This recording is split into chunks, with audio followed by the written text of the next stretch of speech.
Bonjour les copains, j'espère que vous allez bien. Écoutez, je suis très heureuse de vous retrouver après ces 2 semaines de non-vidéo.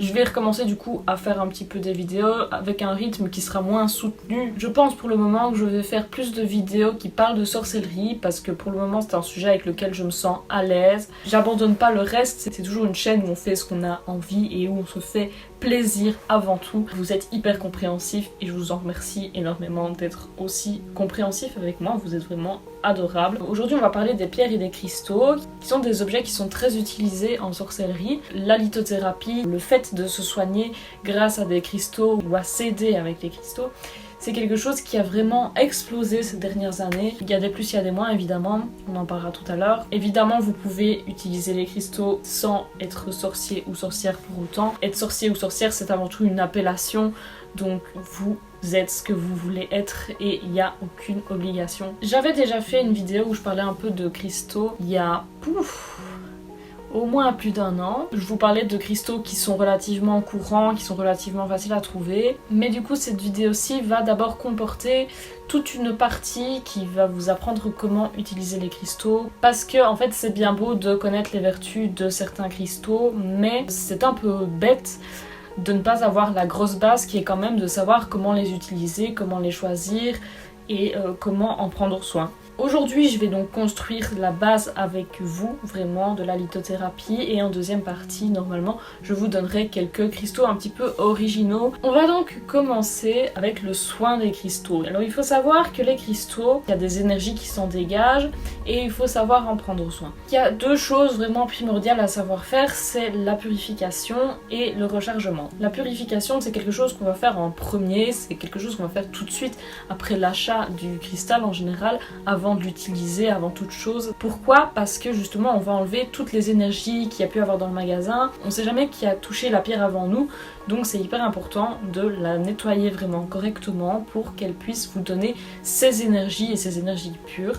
Alors il y a évidemment plein de techniques de purification. Alors les plus courantes c'est l'eau et le sel. Sinon on peut aussi enterrer le cristal dans la terre, utiliser des sigils. Il y a évidemment la fumigation. On peut aussi purifier grâce à d'autres cristals, je pense notamment à la sélénite. Il existe aussi une technique avec le son. On peut aussi le faire avec la visualisation. La visualisation, c'est une technique un peu de méditation, si je puis dire, qui va consister à visualiser les énergies qui se dégagent pour essayer de les manipuler par après. C'est une technique qui est extrêmement compliquée, mais c'est possible. Et je vous invite un peu à tester ce qui vous convient le mieux au niveau de la purification. Et après ça, pour que le cristal nous donne vraiment toutes ces énergies et qu'elles soient fortes et puissantes, on va le recharger. Le recharger, c'est vraiment comme pour nourrir la pierre, vraiment pour amplifier ses énergies, que ce soit pour la purification ou pour le rechargement.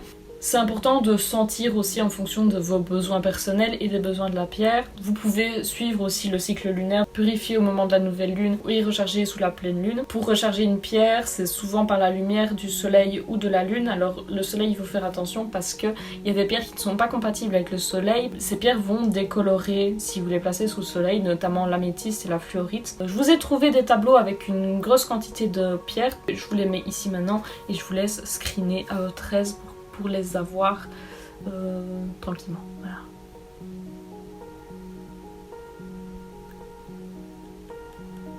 On peut aussi recharger avec des sigils ou avec la visualisation, c'est des choses qui sont possibles aussi. Pour acheter une pierre maintenant, alors le mieux c'est de vous rendre dans une boutique ou sur un site internet qui est vraiment spécialisé. Alors des sites qui sont vraiment spécialisés, j'en connais pas vraiment. On m'a parlé apparemment d'une boutique qui est très bien, je vous ai mis le lien en description. Les gens ont souvent peur d'avoir des pierres qui sont fausses, donc le mieux c'est déjà d'aller dans des boutiques qui sont spécialisées en lithothérapie ou en tout cas en ésotérisme. Évitez vraiment les grandes enseignes, je sais que par exemple on a déjà retrouvé des pierres à la Fnac ou dans des centres commerciaux. Vraiment évitez ça. Déjà l'extraction des pierres sont issues en général de techniques relativement douteuses, de l'extraction de pierres en masse. J'en profite pour vous dire que 1, 2 ou 3 pierres de chaque sorte ça vous suffit en toute logique amplement. Ça sert à rien d'acheter 25 fois la même pierre. Essayez de consommer de manière consciente. Je sais bien que c'est pas facile, mais vraiment évitez absolument à tout prix les grandes enseignes qui vous vendent des pierres qui parfois sont soit des pierres qui ne correspondent pas à ce qu'on vous a dit, ou carrément qui ne sont pas des pierres, hein, ça peut arriver.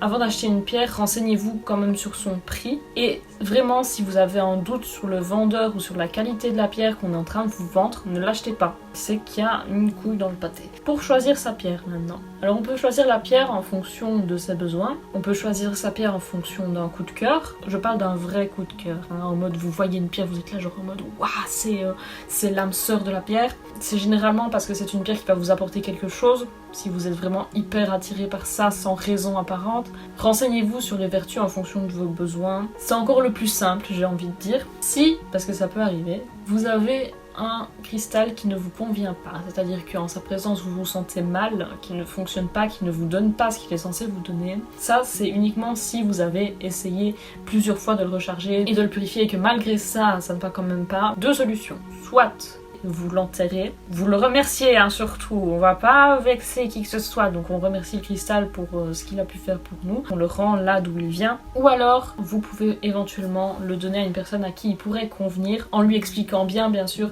que c'est un cristal qui ne vous convient pas, qui ne vous a pas apporté, et dites à cette personne si elle non plus ça ne lui convient pas, qu'elle l'enterre. Oui, c'est des choses qui peuvent arriver, d'avoir un cristal qui ne veut pas travailler avec nous, c'est comme pour tout. Il faut savoir que les cristaux, en fonction de leur forme, ne diffusent pas les énergies de la même manière. Je vous ai regroupé des grandes catégories de cristaux, maintenant il y a encore des sous-catégories au niveau des formes. Le premier c'est l'amas, ici c'est pas vraiment un amas, c'est de l'améthyste, voilà. Un amas c'est quand même plus gros. L'amas peut être utilisé pour recharger certains cristaux. Il faut voir aussi en fonction des cristaux s'ils sont compatibles, tout ça. L'amas c'est quelque chose qui va diffuser les énergies de manière assez harmonieuse. Le cristal brut, ça c'est de la chalcopyrite. Et ici on a de la lépidolite sous forme de mica. Brut veut dire non poli. Donc par exemple les amas sont bruts aussi, si je me trompe pas. Les cristaux bruts vont vous donner des énergies qui sont extrêmement fortes, extrêmement poussées. Les pierres polies, hop là je vous en prends par exemple.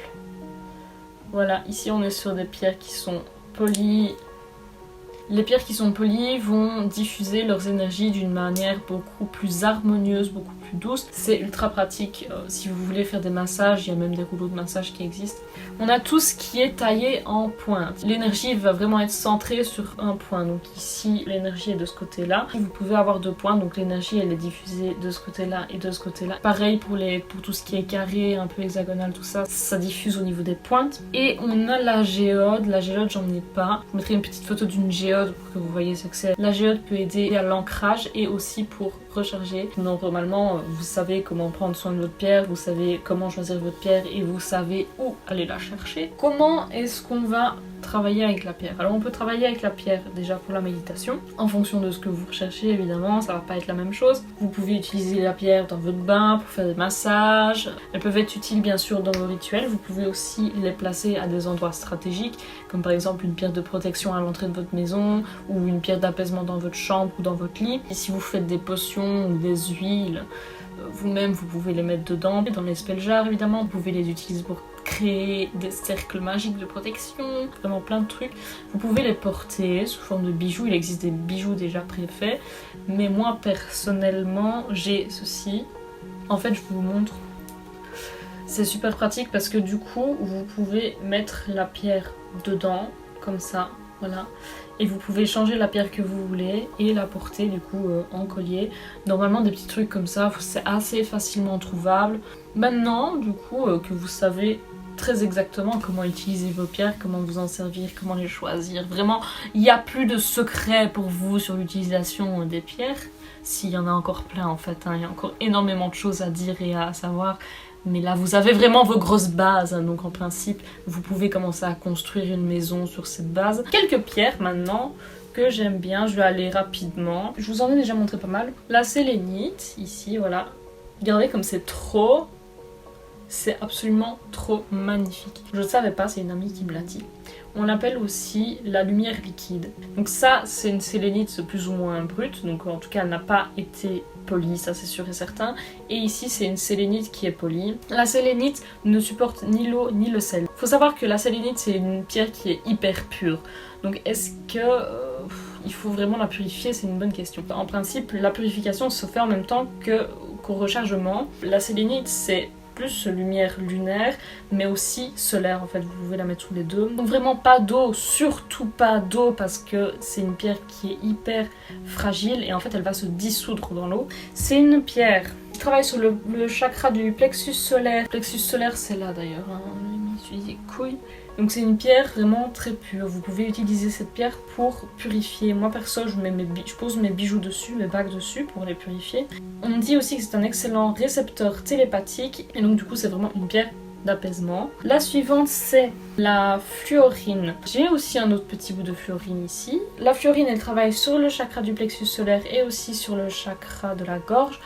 Et je me demande s'il n'y a pas d'autres chakras aussi. La fluorine se purifie avec l'eau, mais attention, pas de sel. Pas de soleil non plus pour la fluorine. C'est une pierre qui aide à avoir un esprit clair. Elle aide vraiment à avoir une bonne réflexion. Et on dit qu'elle relie le spirituel au physique. Et c'est pour ça qu'en fait je me demande si elle travaille pas aussi sur le chakra, sur le troisième œil. Alors une autre que je vous ai montrée ici, c'est la lépidolite sous forme de mica. Elle va dans l'eau, mais pas dans le sel, attention.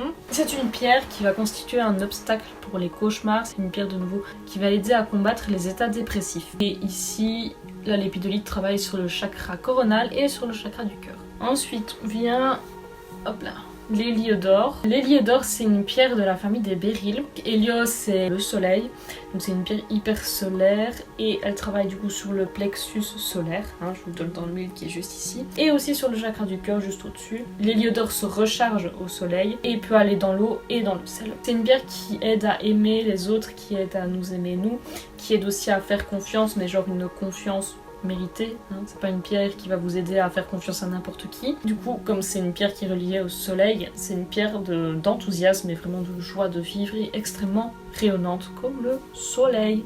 Voilà. Et enfin, petite dernière que j'aime bien, celle-là elle est assez courante aussi, c'est un truc qu'on voit souvent, c'est le quartz fumé, qu'on appelle aussi le quartz enfumé ou le quartz, alors ça je savais pas du tout, le quartz morion. C'est compatible avec l'eau salée. C'est une pierre qui va vous aider à relever des défis.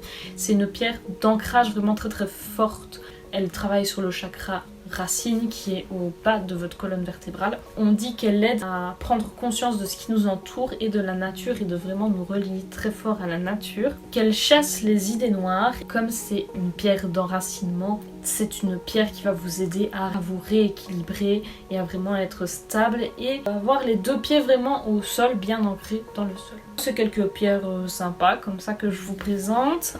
Le livre The Reference in de lithothérapie, c'est le fameux dictionnaire de la lithothérapie. Vraiment, c'est le livre qu'on m'a conseillé partout. Toutes les personnes qui font de la lithothérapie, qui travaillent dans des magasins de lithothérapie que je connais ont ce livre et utilisent ce livre. Internet, tout ça, il y a aussi énormément d'informations, hein. Je vous incite pas à acheter ce livre, mais en tout cas si vous en cherchez un, celui-là est top. Et alors c'est de notre fameux pote Reynald George Boschiero, je sais pas comment on dit, je sais pas d'où il vient ce monsieur, mais en tout cas c'est un Européen je crois, puisqu'il a travaillé au niveau de la Suisse, de la Belgique, de la France, tout ça, et du Québec. Donc c'est peut-être bien un Français en fait. Ce monsieur, il a vraiment une tête adorable. Genre je sais pas, j'aime trop sa tête, je trouve que c'est un gars... Je sais pas, j'aime bien, je trouve qu'il a une bonne bouille. À la fin, vous avez des putains de tableaux avec les chakras, les signes astrologiques. Il en existe d'autres hein, qui sont tout aussi bien. Mais si vous me demandez un conseil, c'est celui-là que je vous donnerai. Petit concours en lien sur la thématique de la lithothérapie sur mon Instagram, you know what I mean. Donc voilà, on se retrouvera probablement la semaine prochaine pour une nouvelle vidéo sur un sujet que je ne sais pas encore. J'espère que ça vous aura plu, je vous envoie plein de courage. Et n'oubliez pas de boire, surtout d'ailleurs je propose tous ensemble qu'on prenne un verre d'eau et qu'on le boive ensemble maintenant.